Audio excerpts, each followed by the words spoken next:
just drove right past us. Sir.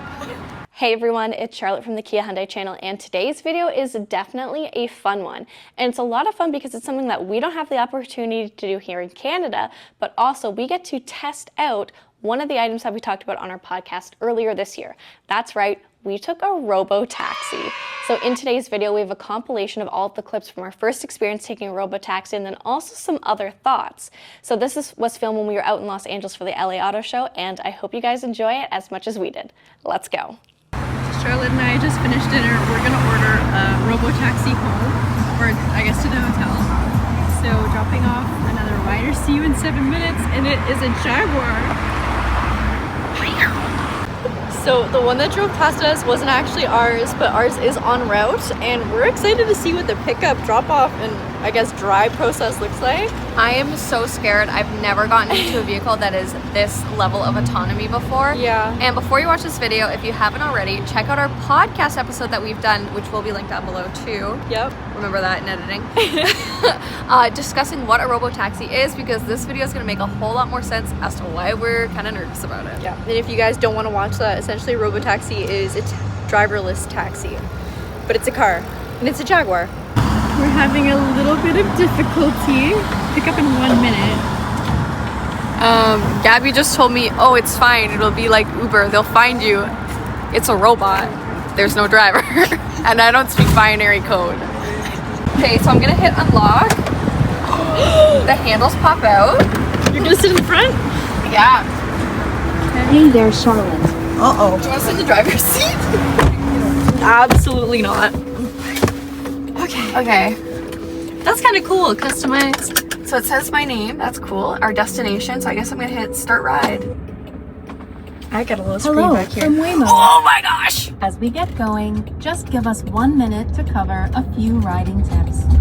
This experience may feel futuristic, but the need to buckle up is the same as always. Amen. So keep your Should I put my seatbelt seatbelt on? fastened, please. Yes. The voice just said, finally, just relax and thank you for riding with us. Yeah, I'll just relax. Look at this. There's no driver. There is no driver. Oh, that's neat. You can change the music. Hold on, pop. Did they let you pick a song though? Pull over. Oh my gosh, there's a pull over function, support function. Next. This is pretty cool. I can control like everything from here too. Camera privacy. Look at that. Oh, it's just saying it's off. Camera's on, mic's off. This is really cool. It's got like augmented display. So you can go and see the car, and it actually looks like the car, which makes sense that it would have something like this, because I don't know if you guys can tell, but there's no one driving this car. Okay, we're making a right turn into traffic. Oh my gosh. Oh my gosh. Oh boy. Oh my goodness. Okay. You know what? It handles LA traffic better than I would. We're gonna pause the Maybe this is music. safer. But it is really cool. You have control over the audio, which is nice. That's the only thing you've got control over. Yeah, that's the only thing.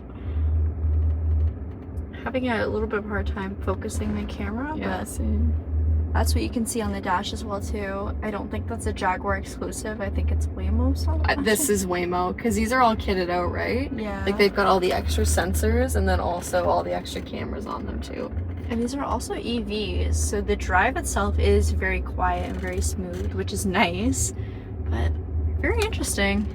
It is very sensitive if you're not wearing your seatbelt. I know from experience. And you do have the option to make the car pull over too, which is cool. Do the pedals depress? That's what I was looking for. Double screen. But you can see we got some stuff going on over here, and we did not scrape that car, so it's the little things in life. No, the pedals don't move.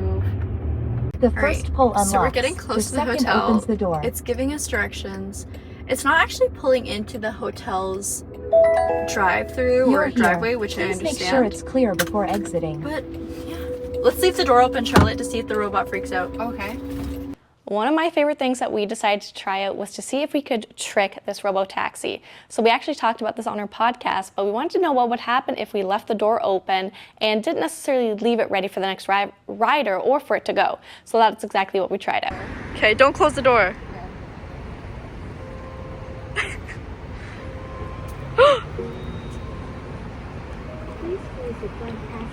Did you guys hear that? It's freaking out. Oh, it's a thanks. It said thanks. Okay, yeah, I guess just close it.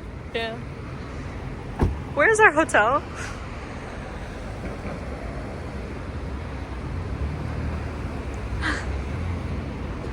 What is I'm trying this? to see it when it'll end. It's got like a countdown. Oh, Okay, it's going. All right. oh, okay. Okay, bye. Okay.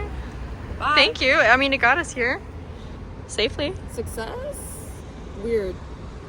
Now, our first ride in the RoboTaxi was quite short. It was only about a 7-minute ride. So the next day, we decided to test it out for something a little bit longer, and we still have some footage from that too. So last night, obviously, we used the Waymo. That's where that excellent footage came from. We were terrified, but it was a very short drive. So today we're going a little further, and it was $20 cheaper to get the Waymo, which is why we did it, right, Charlotte? Yeah. Why has our time to arrival been at 50 minutes? For the past 10 minutes! Yes, it's still at 50 minutes. The route planning is interesting. Listen, not my best work. No, it does avoid pedestrians and cyclists, though, I will say. Confirmed. Someone just rode their bike into the middle of the road. The car braked. Yeah, it didn't hit them. I was scared. It was very impressive. It's the little things. Just another person making an interesting decision. Yeehaw. Also, our distance to arrival went up. Or time to arrival. If you're looking at the screen, it's so crazy because it shows you basically what the vehicle is seeing with all the cameras and the sensors, even with the people and them walking on the side. It's crazy. Well, that was our experience with RoboTaxis. What do you guys think? Please let us know in the comments down below. When it comes to RoboTaxis, I'm pretty sure my original statement in our podcast from earlier this year is saying I would take one, I would try it out, but I definitely think I would be scared. And that is true, and that is how I felt. However, the more I was in the RoboTaxi, the more comfortable I felt with it. And I think that has to do with the fact that I do travel relatively frequently, and when I do, I take public transit or I take a car service. So it is something that I'm used to in giving up the driving control by sitting in either the back seat or the passenger seat, and of course letting somebody else drive. So if you close your eyes, you would almost feel like that was the case in the RoboTaxi, of course, until you looked up and you saw that there was no one, absolutely no one in the front seat and no one touching the steering wheel, which was always crazy. But overall, it didn't scare me as much as I thought it was really going to. Another thing that I really liked about the RoboTaxi is the fact that you could just speak freely. You could talk about whatever it is you wanted to. It didn't feel like there was awkwardness because of a driver, and for some people that can be a pro, and for some people that can be a con, but there was no necessarily awkwardness. We could just yap away in the back seat, which is, of course, what girls do. Another thing that I found really interesting about the RoboTaxi was how it handled situations where there's multiple different ways to go about it. Say if there was a vehicle taking up half of a lane and you could skirt around it, or there was enough room to stay in your lane, seeing kind of which avenue and which variable the RoboTaxi would take to see how human-like is its driving, which I think is something that was very, very interesting. Now, when it comes to cons, I will say I was incredibly impressed to see how well this vehicle handled the traffic of LA, because it is crazy. There are so many vehicles, there's so many drivers, and I would definitely feel overwhelmed in that situation, but this thing actually did a really great job. Some of the cons is, of course, there is no human interaction, so if you're having trouble getting the vehicle to come and pick you up or drop you off, you can't necessarily talk to it. You really just have to follow the instructions by way of the app, which is something that we talked about obviously earlier in this video, but it wasn't able to drop us off actually at our hotel. We still had to walk about 5 minutes to get there. The other thing is, if you are waiting for pickup, you have to make sure that you're in the exact right spot, because there is no necessarily human interaction or intervention to kind of get their attention like there would be with an Uber driver. So that is definitely one of the cons, but overall I was quite impressed to see how well this vehicle handled, and I think I would take one again, but let me know what you guys think in the comments down below. Thank you guys so much for watching in today's video. We hope that you had a good time watching it and as much fun as we had filming it. We'll see you next time on the Kia Hyundai channel. Thanks so much for watching. Bye! I really like their taxi. Where did they get it?